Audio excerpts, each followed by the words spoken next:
Assalamualaikum warahmatullahi wabarakatuh. Selamat pagi semua. Pada kali ini kami akan mempresentasikan mengenai Syiah. Sebelum itu, izinkan saya untuk memperkenalkan pemateri pada hari ini. Saya sendiri, Raga Robani Murdiawan dengan nomor NIM 19320082 dan bersama kelima teman saya yaitu Syifa Amelia, Sinta Faizatun, Reza Oktaviabri, Muhammad Miftahul Ulum, dan Yugos Ahmadan. Pengertian Syiah dan sejarah Syiah. Syiah merupakan salah satu sekte dalam Islam.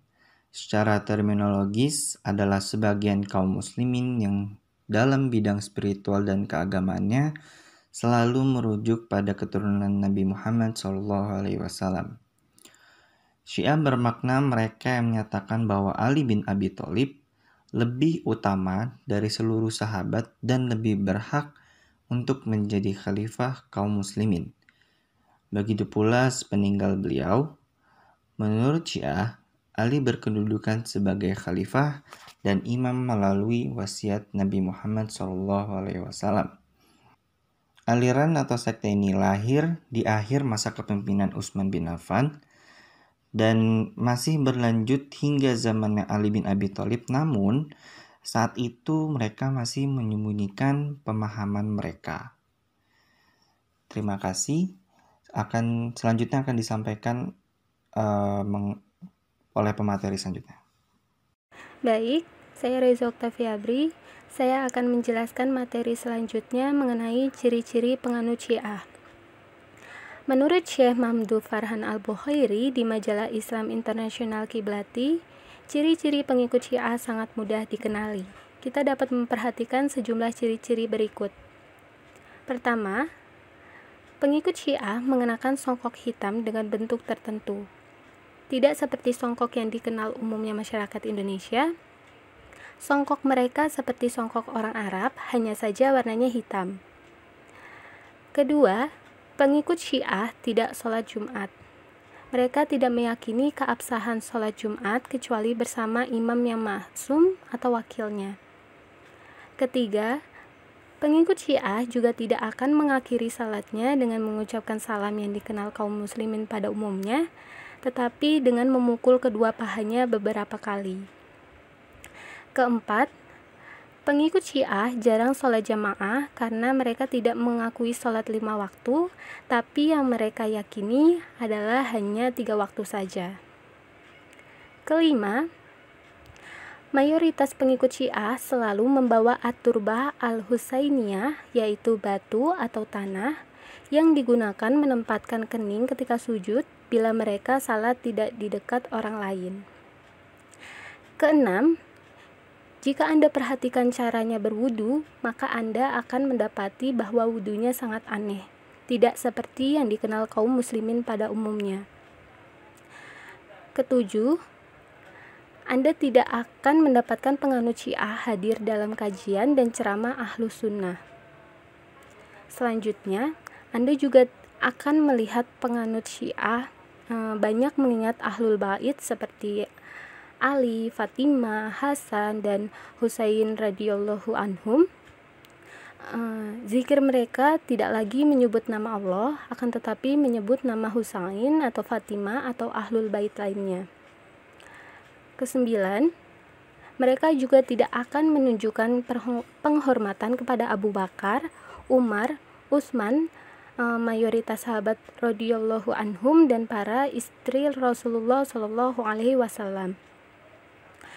Kesepuluh, pada bulan Ramadan, penganut Syiah tidak langsung berbuka puasa setelah azan maghrib.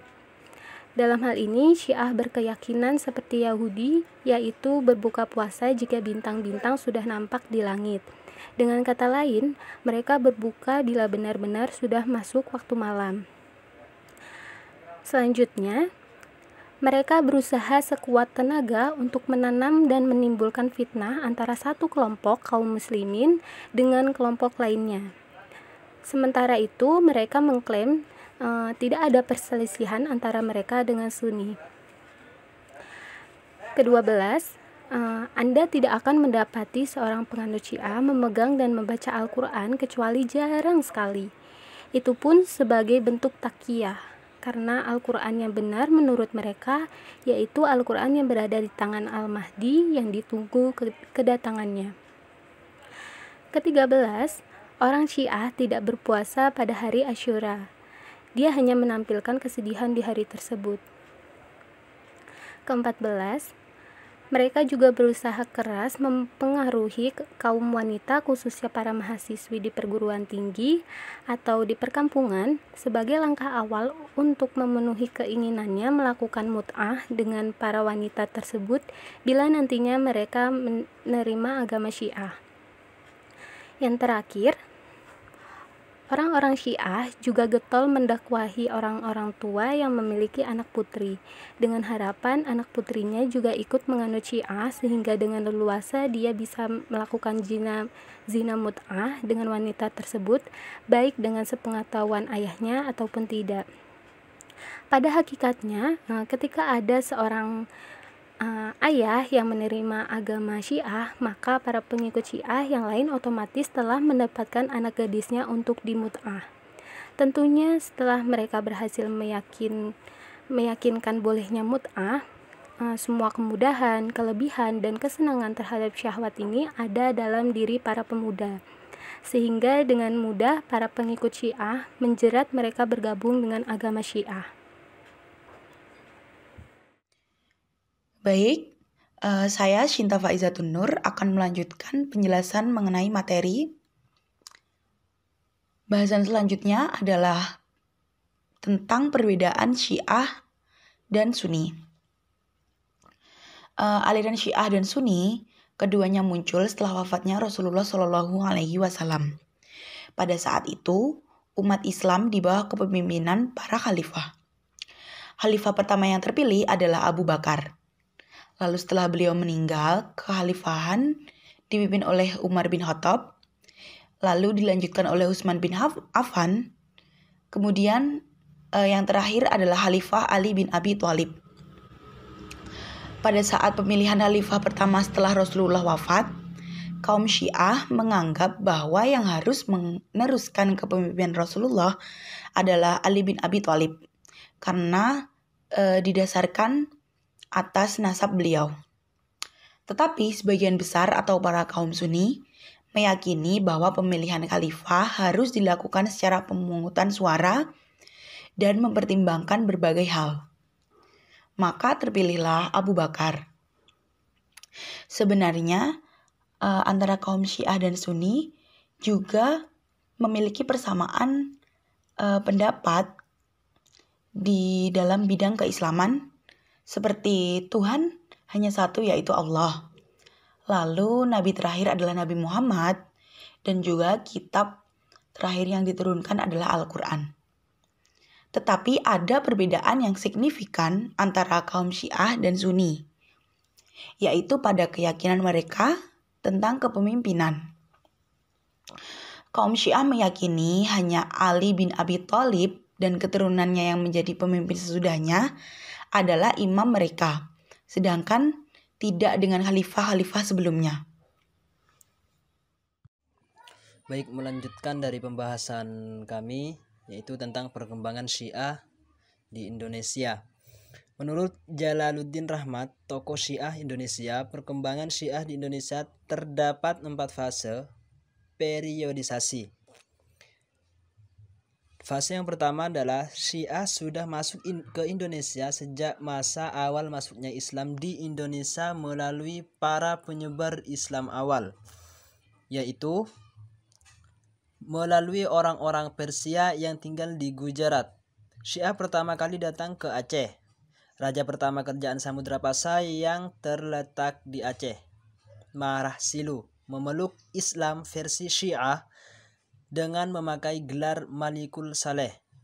Tapi kemudian pada zaman Sultan Iskandar Tsani, kekuasaan dipegang oleh ulama sunnah atau sunni yang biasa kita sebut Ahlus Sunnah wal Jamaah. Saat itu orang Syiah bersembunyi dan tidak menampakkan diri sampai muncul gelombang kedua masuknya Syiah ke Indonesia, yaitu setelah revolusi Islam di Iran pada tahun 2012. Persebaran Syiah di Indonesia yang sudah berlangsung lama, dan maka hal itu ada beberapa ritual dalam tradisi Syiah yang mempengaruhi pola ritual keagamaan di kalangan komunitas Islam Indonesia. Salah satunya ialah praktik perayaan 10 Muharram yang biasa dirayakan oleh pengikut Syiah untuk memperingati terbunuhnya Husain ibnu Ali, cucu Nabi Allah Muhammad SAW. Husain terbunuh dalam perang Karbala pada tahun Muharram 61 Hijriah. Dan menurut beberapa kalangan, menurut beberapa pendapat orang, bahwa seperti halnya tradisi ziarah kubur dan membuat kubah pada kuburan adalah tradisi Syiah. Menurut beberapa orang, tradisi itu lahir di Indonesia dalam bentuk madhab Syafi'i, padahal sangat berbeda dengan madhab Syafi'i yang dijalankan di negara-negara lain. Ini hanya menurut beberapa dari orang-orang yang mungkin salah paham tentang aliran Sunni dan aliran Syiah. Memasuki fase yang kedua, setelah revolusi Islam di Iran tahun 1997, gerakan revolusi mampu mengubah Iran dari monarki di bawah Shah Muhammad Reza Pahlavi menjadi republik Islam di bawah pimpinan Ayatullah Agung Ruhollah Khomeini. Ketika itu orang Syiah mendadak punya negara, yaitu Iran. Sejak kemenangan Syiah pada revolusi Iran, muncul simpati yang besar di kalangan aktivis muda Islam di berbagai kota terhadap Syiah. Figur Ayatullah Khomeini adalah idola di kalangan aktivis pemuda Islam. Buku-buku tulisan Ali Syariati seperti Tugas Cendekiawan Muslim menjadi salah satu inspirator revolusi Iran, dibaca dengan penuh minat. Bahkan tokoh cendekiawan Muhammadiyah Amin Rais dengan sengaja menerjemahkan dari versi bahasa Inggris ke bahasa Indonesia. Naiknya popularitas Syiah itu membuat khawatir dan was-was negeri yang selama ini menjadi musuh bebuyutan Iran, yakni Arab Saudi. Melalui lembaga-lembaga bentukan pemerintah, Saudi Arabia melakukan upaya untuk menangkal perkembangan Syiah termasuk penyebarannya di Indonesia. Sejumlah buku yang anti-Syiah diterbitkan, baik karangan sarjana klasik seperti Ibnu Taimiyah tahun 1263 sampai tahun 1328 atau pengarang modern seperti Ihsan Ilahi Zahir, seorang propagandis anti-Syiah yang berasal dari Pakistan. Fase yang ketiga adalah masyarakat Indonesia mempelajari fikih Syiah. Para peminat Syiah mulai belajar fikih dari Habib-Habib yang pernah belajar di Qom, Iran. Gelombang reformasi yang terjadi pada tahun 1998 sebagai era keterbukaan dan kebebasan ikut mendorong daya ketertarikan masyarakat pada ajaran Syiah. Karena pemahaman Syiah sudah masuk ke ranah fikih, muncullah perbedaan paham yang mengarah pada benih-benih konflik secara terbuka. Memasuki fase yang keempat, orang Syiah mulai membentuk ikatan seperti pembentukan Ikatan Jemaah Ahlul Bait Indonesia atau IJABI berdiri 1 Juli tahun 2000 silam.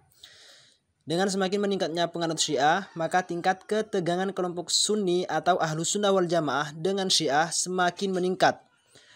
Perseteruan pertama terjadi pada pesantren milik Ustadz Ahmad di Desa Brayo, Kecamatan Wonotunggal, Kabupaten Batang, Jawa Tengah, 8 April tahun 2000. Ketika itu masa menyerbu pesantren seusai sholat Jumat sekitar pukul 14.00 hingga jam 16.30. Akibatnya 3 rumah di pondok pesantren Al-Hadi dirusak dan 1 dibakar massa. Konflik kedua muncul di Bondowoso pada tahun 2006. Sasaran serangan adalah pesantren milik Kiai Musowir yang sedang menggelar yasinan dan malam Jumat. Penyerbuan kemudian terjadi lagi pada rumah pengurus Masjid Jarhum di Bangil, Jawa Timur pada bulan November tahun 2007. Massa merusak rumah itu lantaran menolak kehadiran pengikut Syiah. Usaha penyerangan penganut Syiah terjadi juga di Jember, Jawa Timur. Pada bulan Ramadan Agustus 2012 muncul sejumlah spanduk yang menyebutkan ajaran Habib Syiah adalah sesat. Namun, kain propaganda itu berhasil diturunkan warga dan petugas pamong Praja sebelum memicu konflik. Dan pada tahun yang sama, kasus Syiah di Sampang mencuat yang berbuntut dihukumnya Tajul dengan tuduhan penodaan agama. Perlu kita ketahui bahwa Syiah adalah aliran yang sesat. Sesuai dengan pemahaman saya bahwa kenapa saya mengatakan bahwa Syiah itu sesat, karena ini salah satu contoh sesuai dengan pemahaman saya yang sudah saya dapat adalah tentang Al-Quran. Al-Quran yang sekarang banyak dibaca oleh umat Islam, banyak dipelajari oleh umat Islam adalah Al-Quran yang palsu, hanya buatan manusia belaka. Ini menurut pemahaman Syiah. Dan Al-Quran yang asli itu masih dipegang oleh imam yang ke-12. Jadi pada aliran Syiah itu ada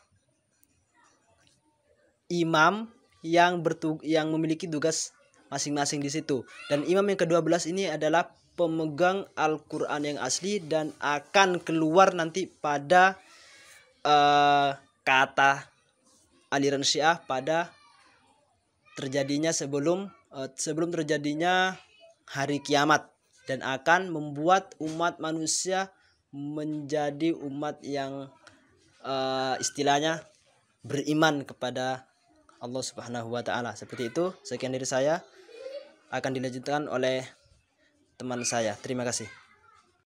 Assalamualaikum warahmatullahi wabarakatuh. Saya akan melanjutkan presentasi. Tapi pertama-tama perkenalkan, nama saya Yukos Ahmad dan Leonardo Bagusantoro. Saya akan melanjutkan presentasi dan menjelaskan tentang 4 kelompok dalam Syiah. Seperti yang kita tahu, Syiah telah terbagi dalam kelompok yang jumlahnya hampir tak terhitung. Namun menurut Al-Baghdadi, pengarang kitab Al-Farqu Baina Al-Firaq, secara umum mereka membagi kelompok-kelompok Syiah ini menjadi 4 kelompok. Yang pertama ada Syiah Ghulat, yang kedua ada Syiah Ismailiyah, yang ketiga ada Syiah Az-Zaidiyah, dan yang keempat ada Syiah Isna Asyariyah. Syiah yang pertama yaitu Syiah Ghulat, dan seorang ulama Ahlus Sunnah yaitu Muhammad Abu Zahrah mengatakan bahwa kelompok Syiah ekstremis ini hampir dapat dikatakan telah punah.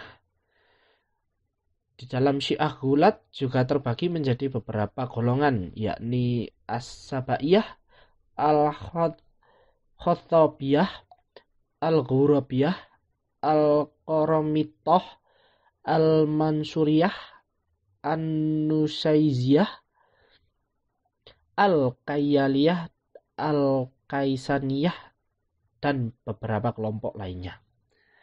Yang kedua ada Syiah Ismailiyah. Kelompok ini tersebar di banyak negara seperti Afghanistan, India, Pakistan, Suriah, Yaman, serta beberapa negara barat seperti Inggris dan Amerika Utara. Kelompok ini meyakini Ismail, yaitu seorang putra Imam Ja'far Asy-Shiddiq, adalah imam yang menggantikan ayahnya yang merupakan imam ke-6 dari aliran Syiah secara umum. Ismail dikabarkan wafat 5 tahun sebelum ayahnya, yakni Imam Ja'far, meninggal dunia. Lalu ada Syiah Az-Zaidiyah. Kelompok Syiah ini adalah kelompok pengikut Zaid bin Muhammad bin Ali Zainal Abidin bin Husain bin Ali bin Abi Thalib. Zaid sendiri lahir pada 18 pada tahun 80 Hijriah dan terbunuh pada 122 Hijriah. Zaid dikenal sebagai tokoh yang melakukan perlawanan terhadap kekuasaan semena-mena yang diterapkan Yazid, yakni putra Muawiyah pada zaman Bani Umayyah. Kendati golongan ini yakin kedudukan Ali bin Abi Thalib radhiyallahu anhu lebih mulia ketimbang Abu Bakar, Umar, dan Utsman, dan mereka tetap mengakui ketiganya sebagai khalifah yang sah. Lantaran masih menganggap 3 sahabat Nabi yang lain ini, Syiah Az-Zaidiyah dinamakan Ar-Rafidhah, yakni penolak untuk menyalahkan dan mencaci. Lalu yang keempat ada Syiah Isna Asyariah. Kelompok ini dikenal juga dengan nama Imamiyah atau Ja'fariyah yang percaya 12 imam dari keturunan Ali bin Abi Thalib dan Fatimah Az-Zahra, yakni putri Rasulullah SAW. Syiah Isna Asyariah sendiri mayoritas penduduknya berada di Iran, Irak, dan ditemukan juga di beberapa daerah di Suriah, Kuwait, Bahrain, India, Saudi Arabia, dan beberapa daerah bekas Uni Soviet. Ini adalah kelompok Syiah yang mayoritas.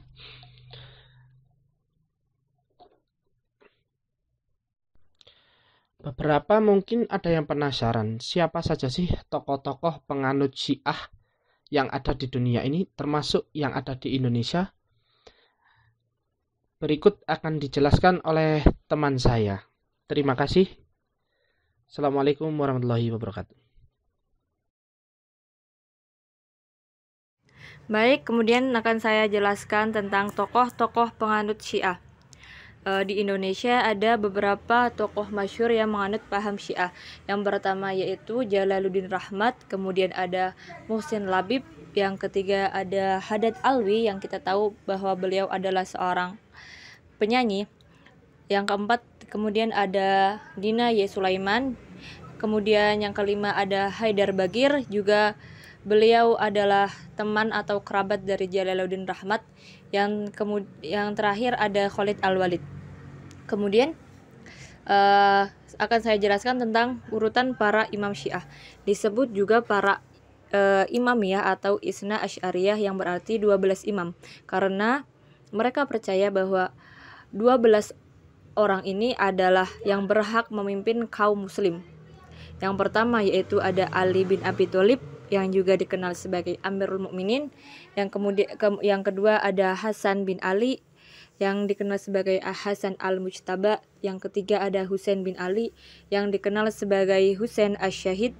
Yang keempat ada Ali bin Husain dikenal sebagai Ali Zainal Abidin. Yang kelima ada Muhammad bin Ali yang dikenal sebagai Muhammad al-Baqir.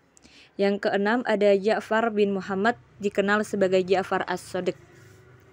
Kemudian kita punya Musa bin Ja'far yang dikenal sebagai Musa al-Kazim. Yang kedelapan ada Ali bin Musa yang dikenal sebagai Ali ar-Ridha. Yang kesembilan ada Muhammad bin Ali yang dikenal sebagai Muhammad al-Jawad atau Muhammad at-Taqi. Yang ke-10 ada Ali bin Muhammad yang dikenal sebagai Ali al-Hadi. Yang ke-11 ada Hasan bin Ali yang dikenal sebagai Hasan al-Askari. Terakhir ada Muhammad bin Hasan dikenal sebagai Muhammad al-Mahdi.